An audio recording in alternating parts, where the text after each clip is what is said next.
EVPs during the day because there's just so many people. And I was at one end at the Devil's Den, and I could hear people clear at the other end, maybe 150 yards away, like plain as day, coming across on my EVPs. And it wasn't spirits, it was the people. It just echoes through that granite, you know. Uh-huh. So it didn't do much with the EVPs down there during the day. And the bad part is they don't let you down there at night after 10 o'clock on the battlefields anyway. Yeah. And sometimes of the year it's even earlier than that. Well, the same trip with my grandson, after the Sachs Bridge experience, this was after my wife and I had the incident with the camera at the Alabama Monument and at Round Top. So with my grandson, I thought we'd try something. So it's after dark. We go to the monument. I had a CD, Leonard Skinner's CD, so I played Sweet Home Alabama. Before I did that, though, my grandson and I each took a number of photographs of the monument. We didn't see anything odd on any of these shots, so they're digital cameras. I turned on the CD playing Sweet Home Alabama, and in the meantime, I had been curious, so I was looking into some of my family history, and I found that I did have family members who served in Alabama units who were in the Alabama Brigade. That time, I didn't know if any of them were at Gettysburg.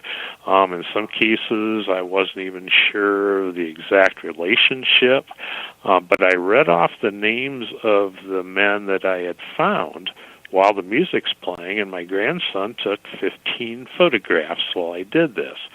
Took off the CD, we looked at his photos. 3 of them had one or more orbs. I know orbs can be controversial as evidence, but it just seemed odd that they only happened while the music and the names were audible.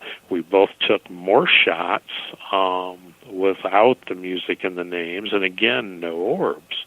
We then drove to Little Round Top. I stopped at the base of the hill area that the 15th Alabama would have been charging through to reach the 20th Maine. My grandson took 5 photographs looking up Little Round Top. First one had 8 orbs.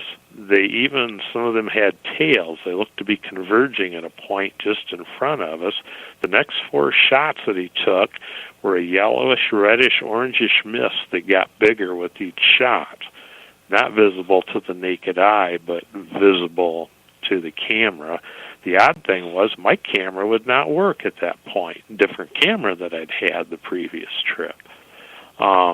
My grandson was entertained by the spirit box at Sachs Bridge, but those photos flipped him out. He said, "Grandpa, let's get out of here." So we left. And he was what, 14 at the time? He was 14, yeah. Yeah, he was smart. And he's had experiences here in the house, but that really got me going, and I started doing more research, and I subsequently did find out that my great-great-grandfather, Frank Champion, was a member of the 15th Alabama. He was present at Gettysburg, and he was captured there at Little Round Top. Now, did he survive the war? He escaped from Point Lookout, Maryland prison camp the following October and made his way back to the regiment, and he did survive the war. Oh, wow. Now, you wrote what? Now, this is your second book on Gettysburg? Yes. Why don't you tell the listeners the first book and the name of it? Okay, yeah. The first book is I Met a Ghost at Gettysburg, a journalist's journey into the paranormal. And it includes a lot of some of these Gettysburg experiences, also experiences at the house. I thought that would be my only book on the paranormal. I didn't expect to do more, but that book kind of opens some new doors for me, new acquaintances, new experiences with experienced paranormal investigators. I've since had many more experiences, so late last year, my second paranormal book, I Met More Ghosts at Gettysburg, A Journalist's Paranormal Journey Continues, was published. Oh, wow. Now, do you plan to do a third one in the series? I'm very seriously considering it. Yes, the books have been really very very good for me. I get invited to Gettysburg several times a year for talks and signings, and while I'm there, I'm generally able to do some investigating, and like I say, it's kind of opened up some new doors for me. Oh, wow. Now, how's your former friends, or I shouldn't say former friends, but your friends that are still in, the newspaper business, or if there's newspapers left, how do they take the books you wrote and your encounters? Have any of them ever approached you about it? Actually, I talked pretty openly. I have some very good friends in the field, and my coworkers at the Bryan paper. Actually, they're very instrumental in getting me to write the first book. Their thought was, hey, we believe that if these things happen to you, there's something to this. Even the skeptical ones. I have one of my best friends is a historian. He's a college-level history teacher, and he's as skeptical as they come, but he says, hey, Don, if you have these experiences, I believe you had them. And he's been a strong encouragement to me. Oh, wow. Hey, I want to say something here with the people on Facebook Live. We're going to continue Facebook Live here for a few more minutes. But when we do end it, you can go to www.nightdreamstalkradio.com. That's www.nightdreamstalkradio.com. Scroll down, you'll see the live player, and you'll be able to continue listening to the show. Hey, Don, one thing, and James, I could ask you a question. I had some friends, including myself, that have gone to cemeteries and try to get recordings and all that stuff. I never have got a recording. Now, are people going to find stuff, residual or anything like that at a cemetery? Or is it going to be where they were, they died, or is it or at their house, or where? I'm just kind of curious because I've never had any luck in a cemetery. I just got to ask you that question. Well, cemeteries are sometimes you'll get stuff, sometimes you won't. It depends, I think, on the cemetery. And I've had a lot of good luck in a lot of cemeteries, and sometimes nothing at all. I think it's a hit and miss. I think you're better up. To me, I have found you're better off going to land that has had a lot of history or battles, like Gettysburg, or an old house that has had a lot of deaths. For some reason, they seem to have a lot more residual and hold a lot more spirit attachments, and spirits will come back and forth or whatnot. But cemeteries, it's a hit and miss, I have found in my travels. Yeah, I have talked to people who have had both good and bad luck in cemeteries. I've not done much investigating, although I had a curious encounter, a cemetery just down the road from my house. There's a gentleman buried there who was a World War II naval veteran, and apparently he became unhinged from his wartime service.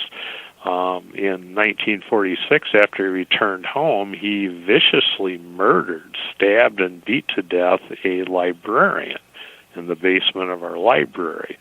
He later was released late in life. You would see him around town, but I was at his grave with a spirit box, and just out of curiosity, I called out his name and asked if he was with us, and he answered. And I concluded that that's not a spirit I really wanted to communicate with, being this close to home, and I just turned off the box and let it be. Yeah, I would. Yeah. That would be... And, speaking of them cemeteries, now, I did catch one of the best pictures of a spirit I've ever caught just last October in Medina Cemetery around 10:30 at night. Like I say, it's hit and miss. That was amazing. Like that night, I did catch one. I seen him, and I got a picture of him. It's on my timeline somewhere on my. But yeah, but sometimes you get nothing. But that's a good point. You got somebody that's not a very good person. It's a good idea. Just walk away. Well, I'd run away, even as fat as I am. If I had to waddle away, I would waddle away. You know, I will say this. I did last year go to, or maybe the year before. No, it was last year. I went to a cemetery. It goes back to around 1870s, near where I live. And, you know, it was getting dark, and I was sitting there with my recorder, and I figured, and I didn't hear anything. And I walked around and asked questions and all that stuff. I got home.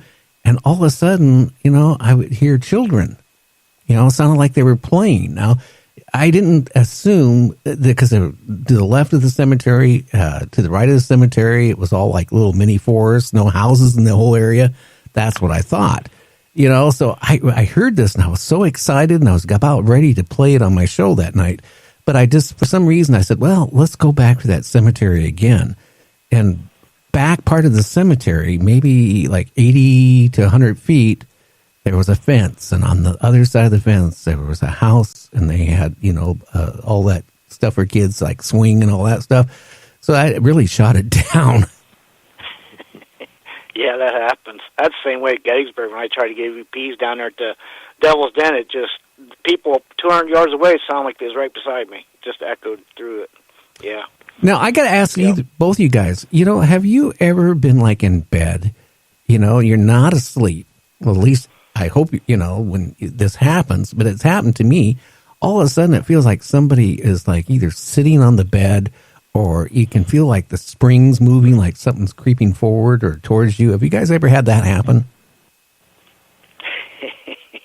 Yeah, I have. Actually, 2 years ago when my third eye really opened up, I had spirits around me, poking me, not letting me sleep or anything. And this went on for about a week. It drove me crazy till I finally had to do something to eliminate the problem. But yeah, I've had it. I've also had, back 30 years ago, I was living in a apartment with my cousin.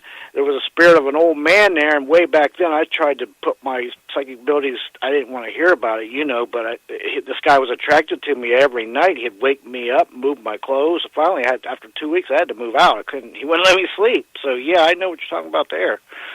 Well, how about you, Don? Have you run across that at all? Yes, I have. Actually, one of the active spirits, and I don't think it is residual, we hear what sounds like almost a barefoot child's footsteps in our bedroom. Or in the hallway just outside the bedroom, and that is a frequent occurrence. And you don't hear it when we're up talking or, you know, if we're reading with the light on, but it's after everything's quiet, and it's almost like this spirit doesn't want to disturb us. But I'll hear the steps, and we think it's a little girl, someone who had actually seen us apparition of a little girl in that area of the house, but she'll play with some necklaces my wife has on a stand, play perhaps with the door to an antique wardrobe that we have. And another time, this was fairly recent, I was awake enough to know I was awake, and I distinctly heard a woman's voice saying, "Stop, get away from there." And I don't think it was directed at me. It sounded almost like a mother scolding a child. Oh, wow. Yeah, that kind of sounds maybe a residual there. Have you ever validated any of the deaths of maybe the little girl or anybody through the history of the house there, Don? The little girl is quite interesting. We have a name we believe may be correct, but our first, I'd often thought it sounded like a child's footsteps upstairs and in the hall, but we were having a clothes washer delivered. And while the one gentleman is getting our old one unhooked, another guy's at the end of the main hallway at the base of our stairs with the new washer, and I hear him kind of clear his throat to get my attention. I was talking to the other guy. I look, and he says, "Excuse me," and he had a very strange look on his face. He said, "Can I ask you a question?" I said, "Well, sure." He said, "Are we alone?" And I said, why, did you hear something? I said, I'll have to tell you, things do happen here when we have workers. He said, no. He said, I saw something, and I'm majorly creeping out right now. And I thought he was going to run away. I said, well, no, it's